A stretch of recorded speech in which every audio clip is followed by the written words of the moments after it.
Il-Prim Ministru Robert Abela inawgura investiment ta' €2.5 miljun minn fondi nazzjonali fix-xatt tal-Esplora fil-Karkara. Investiment li wassal għal restawr tax-xatt sabiex issa tnieda servizz ġdid ta' trasport tal-baħar mill-Port il-Kbir għall-Esplora. F'konferenza li mmarkat l-inawgurazzjoni ta' dan is-servizz, il-Prim Ministru Robert Abela qal kif dan il-proġett huwa wieħed li jirrispetta l-wir storiku u l-ambjent. Huwa sostna kif dan il-proġett huwa parti minn kullana ta' proġetti favur in-nies tal-Kottonera u l-Nħawi. Hekk tixirqilha din iż-żona. Fuq kollox hekk jixirqilhom in-nies li jgħixu f'dawn li bliet sbieħ li jagħmlu minn din in-naħa tal-port post mill-isbaħ. B'investiment ta' €6 miljun qed nirreġeneraw ix-xatt tal-Kalkara. Proġett li fil-waqt li se jtejjeb il-ħajja tan-nies u tal-komunità se jkun qed jerġa' jagħti r-ruħ u l-identità lil dan il-post storiku.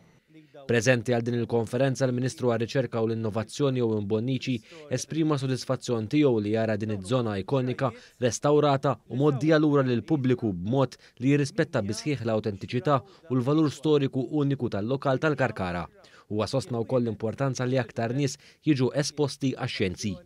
Matul sena f'ċirkostanzi normali, l-Esplora tilqa' fiha 85,000 bejn 85,000 u 100,000 viżitatur. Aħna nemmnu illi bis-saħħa ta' dan il-proġett dan l-ammont ħajikber, ħajkompli jimxi l qudiem u ħajkompli jespandi.